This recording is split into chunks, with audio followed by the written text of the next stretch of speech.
All the way around. Indoors, folks, again, we've got to make sure we stay right along the blue and gray tour mats. Make sure the flash and the lights off when you're taking pictures and videos, please. Thank you very much.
Come on in, folks.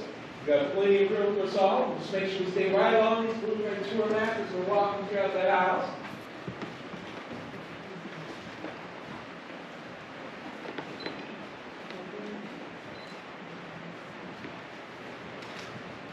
Inside, folks, make sure we're staying right along these blue and gray tour mats here. I'll just kind of keep moving along. Got plenty of room for us all right inside.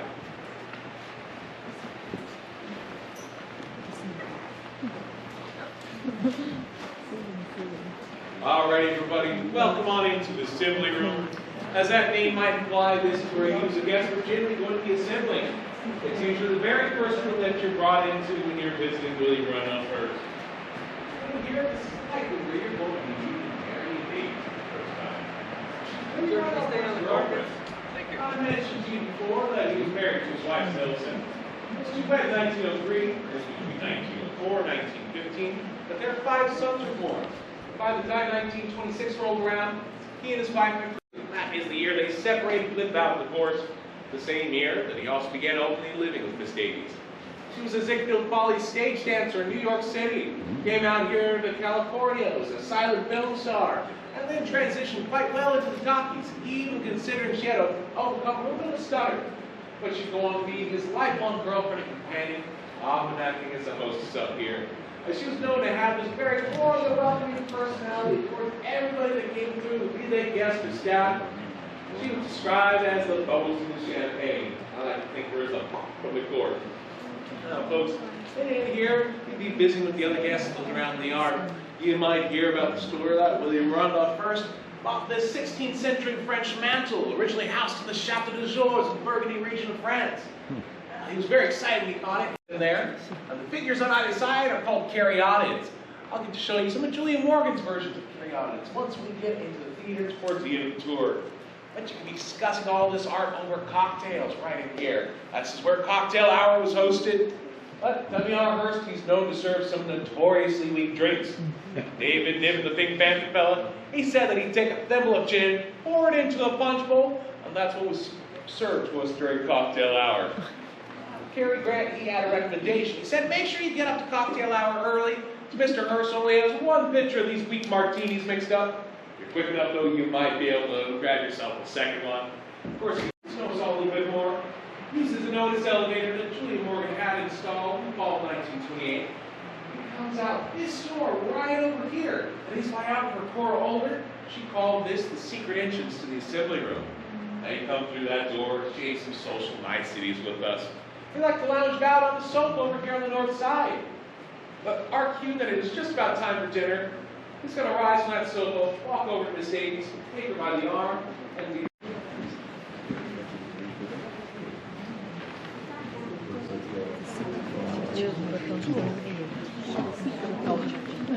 You see the crate on there.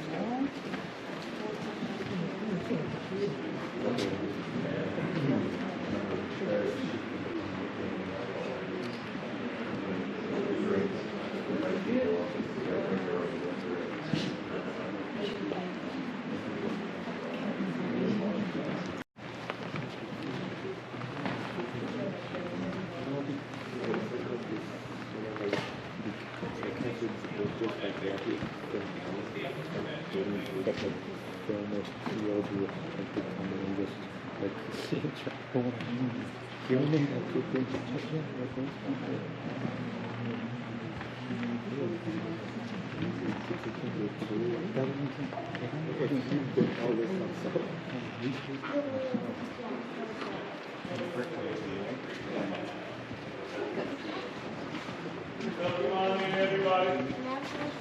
We got plenty of room here.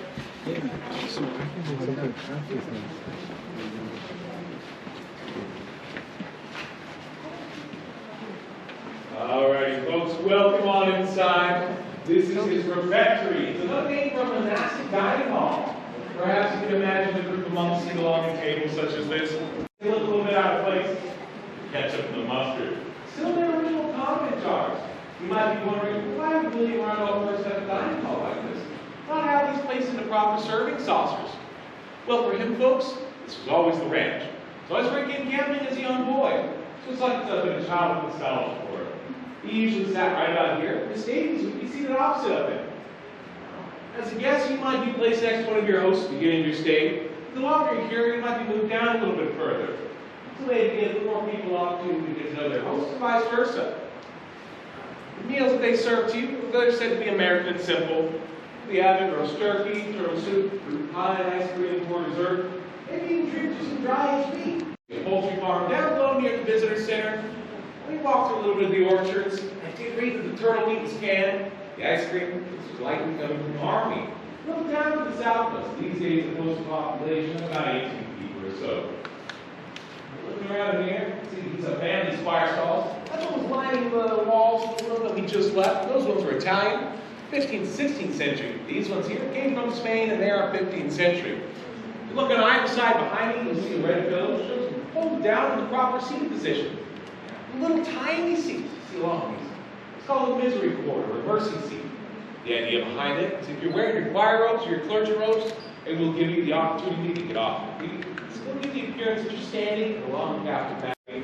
You say these are not flags, these are banners. And they're representing the Palio di Siena. It's a very intense bareback horse race that's been ongoing in Siena, Italy, since about the 13th century. Those races, they usually take place July 2nd and August 16th. Both of them got rained out a little bit this year. July's winner was the Contrada di Onda, the wave and dolphin district. That is this light blue and white banner directly above me. In August, the race took place on the 17th this year. The winner was the Contrada. Either side, as long as you stay right along the race for that.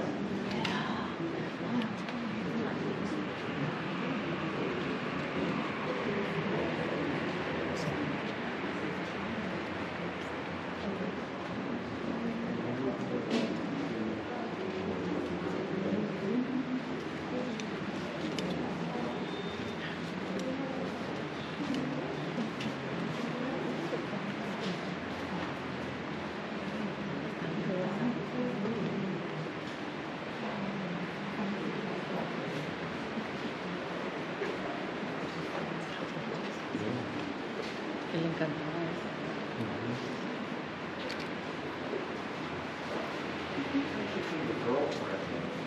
Yes. Was his wife already dead, or did she? No, they separated without divorce. She really just stayed on the East Coast.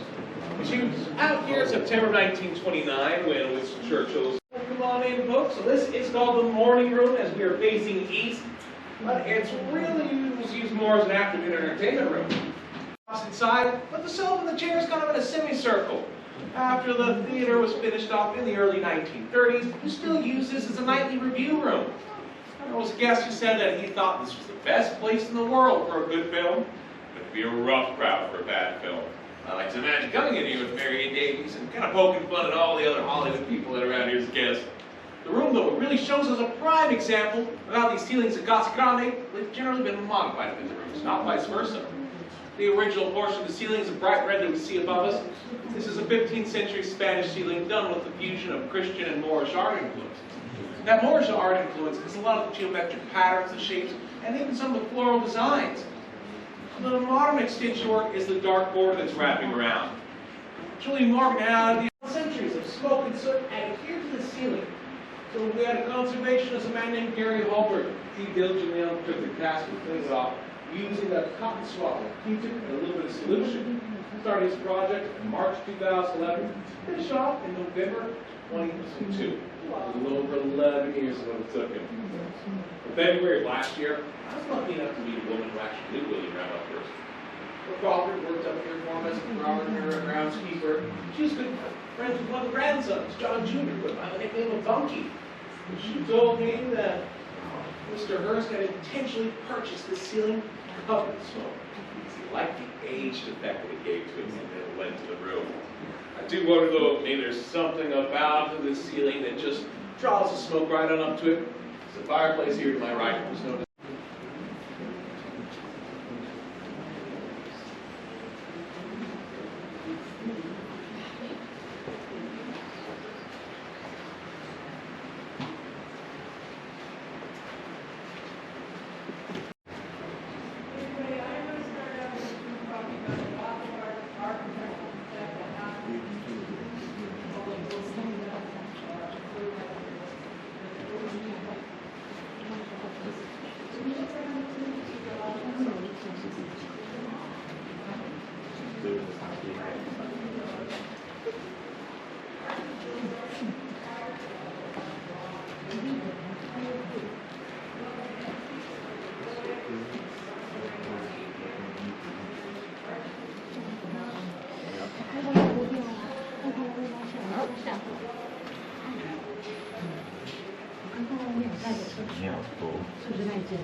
Okay, you guys.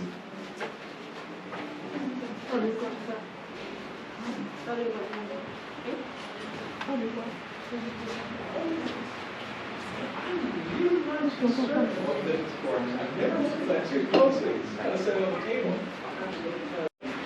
Come on in, folks. All right, everybody. So this is his billiard room. And in William Randolph Hearst, it was actually uncommon for women to be allowed a billiard room. That wasn't the case up here.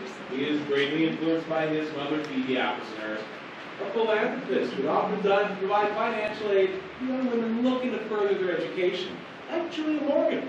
It's most likely through his mother that he met his architect. It's pretty silly of him to have Miss Morgan design and build his country estate, including the billiard room, only to adhere to these archaic social norms. As I mentioned, though, that's not the case up here. We'd all be welcome to come and play a game. You might recognize the table closest to me on this end. It's a pocket billiard table. In the United States, we call them pool tables because during the Great Depression, folks would go to pocket billiard halls.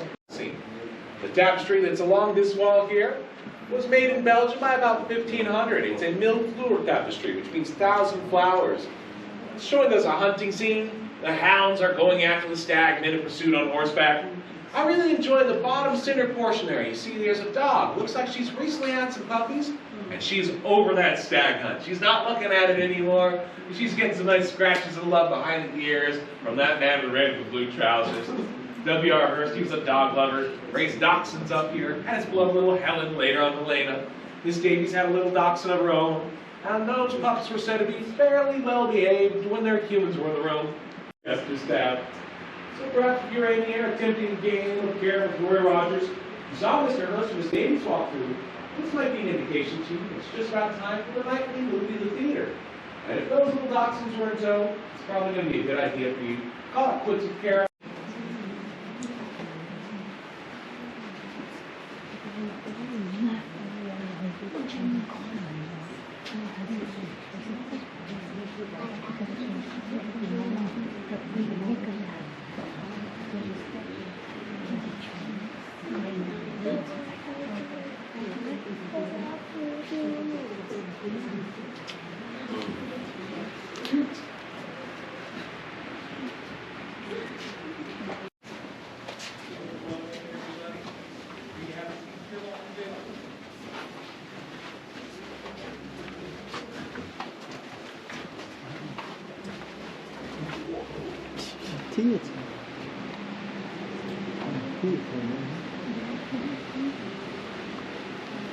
Room in Casa Grande.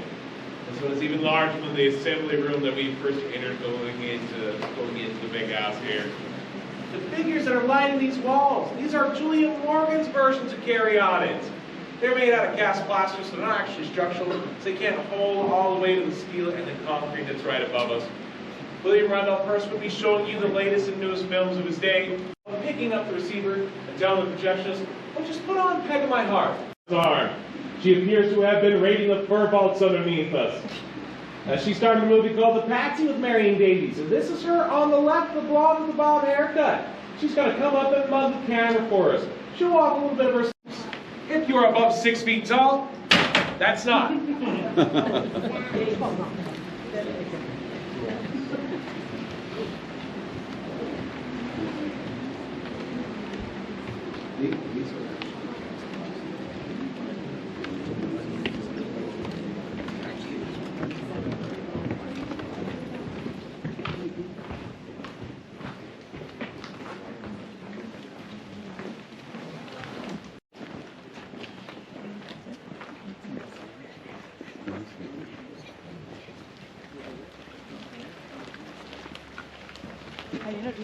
turn around the Nali Makanagala. On the teeth now.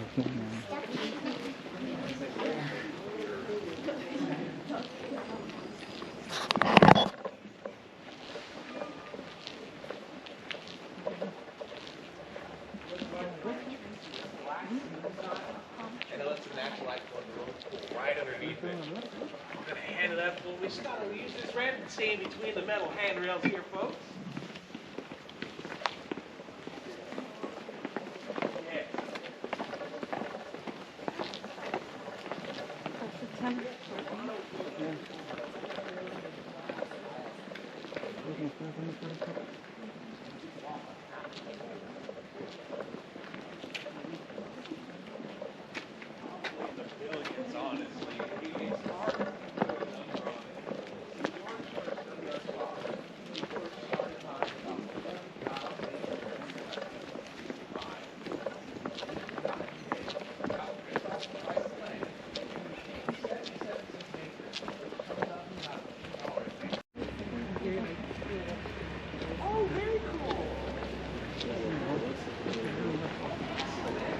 Oh, the back right there.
Look at all the chocolate.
sir. Please don't stand on that. With that red line, or is it Riley. card? So I can go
Blackberry and raspberry liqueurs.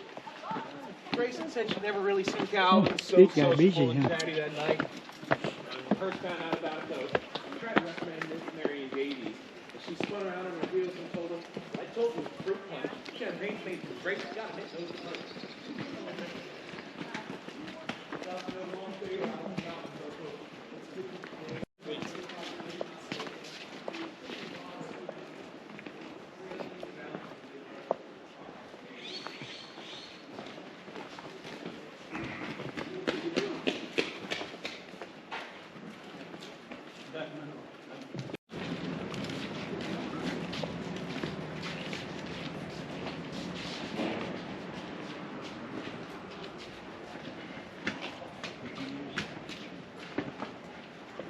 Take your time. Just mind your footing. Please make use of the railing as you go along.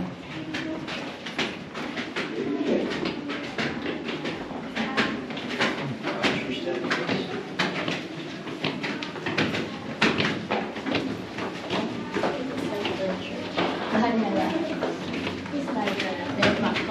Denmark.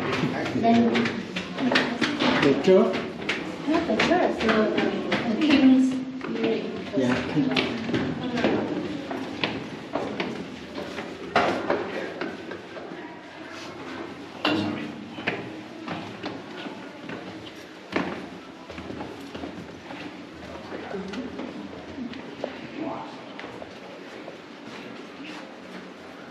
Folks, just make sure you're not blocking the door here. Please stay on the tour mat, sir. Yeah, it's pretty easy to get distracted and not watch where your feet are. Seeing this first time, sir. Thank you. Actually, I have people ask me sometimes if this is a master bed. It's not. It's a guest room. This is not the service that decorate the guest room service. I haven't decorated most rooms as you've seen. Of course, we haven't decorated with that art and architecture love so much. But this outside just invitations. This church wanted the real deal whenever possible, so the majority of furnishings are working.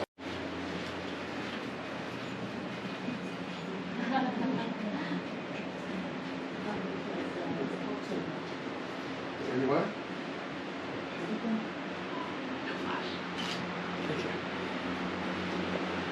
You're right. Real fast.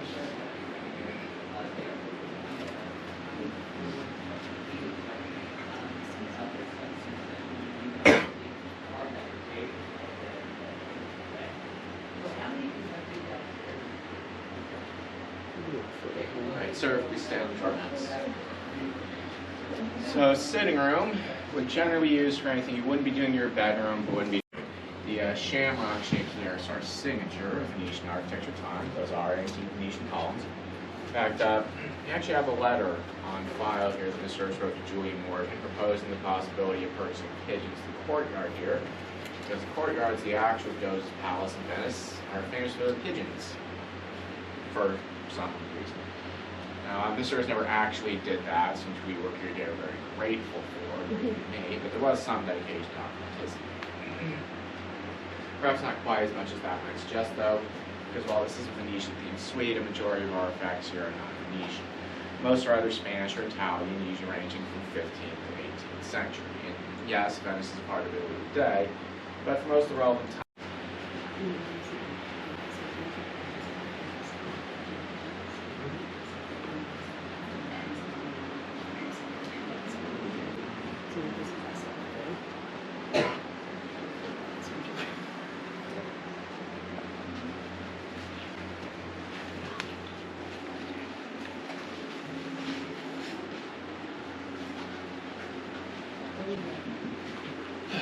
So this column to my right, and the one on the other side of the door that you probably can't see because it's on the other side of the door, these two columns are antiques, 17th century Spanish. So the two columns lining the door of the bathroom over there, and two by the window, and three sets in the first bedroom, those are not antiques. They're cast plaster, covered with paint and gold leaf, made as replicas of these two. And that's the second category of historical non-antique. You'll be seeing a lot of those. There's also a ceiling here in the same ceiling as the first bedroom. In this case, neither is a replica of the same antique ceiling. Which has to do with how these rooms were made in the first place. So these rooms, in fact most structures are built on, were, as I mentioned, built from steel reinforced concrete. Specifically how that works is they assemble the frame out of rebar, build molds, and that frame poured concrete into those molds. It's very sturdy building materials, but not the nicest looking facade side. Most of the building materials like big gray boxes when they were first built. And covering up concrete is, like I said, the very last thing we've done in construction here, and the construction was actually finished, so I'm still we talked about briefly on the side.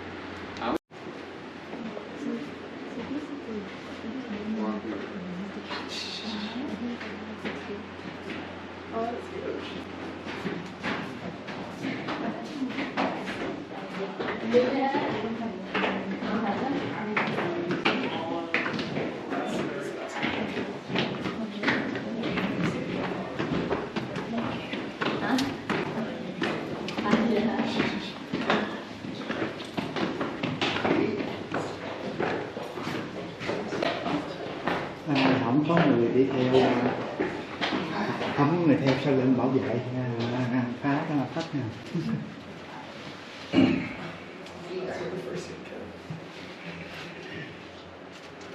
We don't do that for a number of reasons. It's the one guess you'll see at the windows, it's raining for starters.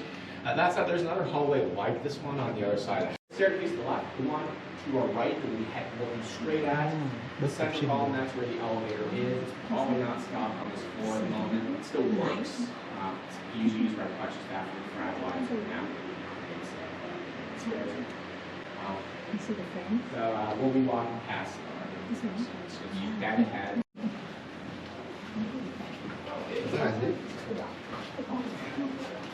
For your single house, the unmarried.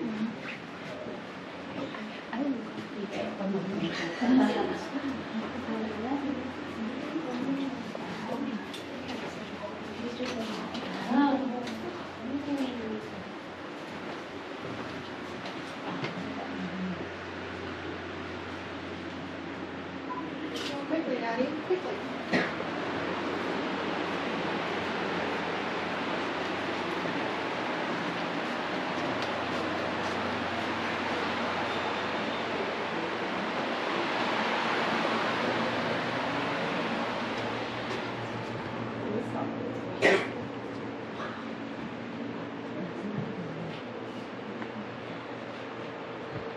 So, welcome to the library.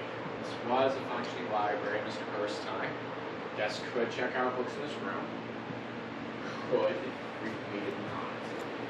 According to what we have, it's very rare to check out a book here. Presumably there's just too many other things that we could do. It says primarily used as social. Guests want something crap.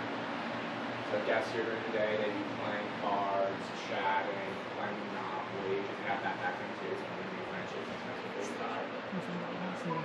And all sorts of miscellaneous shenanigans happen as well. For example, Amy Harpo Mars talked about time he and Hollywood actors married babies in here and shoved all the junk off the sides and the carpets across the floor. It's not junk, of course, it's more antique, which matches just the oldest antiques we've seen in the house. Not the oldest on the hilltop, the oldest I've seen in Doshi in the 15th century. The oldest I've seen in the 18th century. back then, there were a bunch of wires up there as well, like tying down the shelves. In case of earthquake, these days is more recent French called quake points. So the cost of every single obvious kind of shelf. As it's on the shelves themselves, I want to ask like, what's the oldest book on the shelves here? The certified law first dishes alive or anything like that. The reason I specify still on the ground is Miss Hearst died in 1951, New York State Park 1958. Those two events, the sons were about 2000.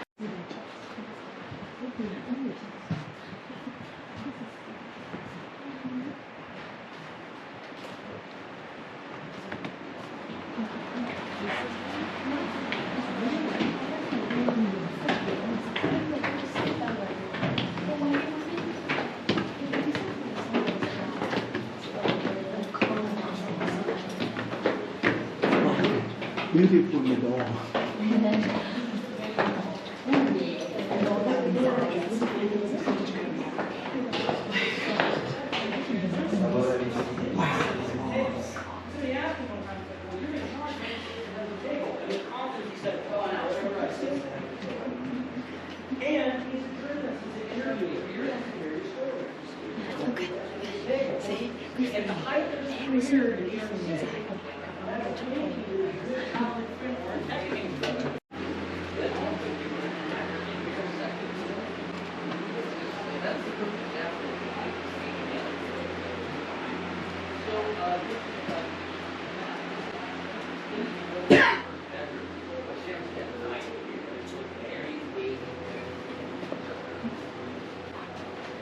Closest.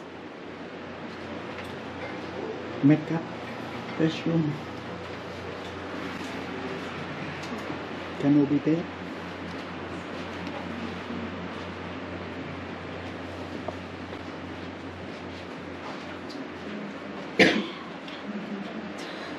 So, unlike the Doja suite, this is the master bedroom. Miss Hearst is staying here in the central house, and Susan is very bad. I actually get a lot of questions about this bed. Well, A question really, usually some along the lines of, isn't the bed a bit small? Wasn't Miss Hearst a big man? Because it was. He was about 6'3", and a surprising number of people come to her. Miss Hearst is a heavily religious man. He was not. In fact, in an interview with Newsweek, he described himself as a Christian of no particular denomination.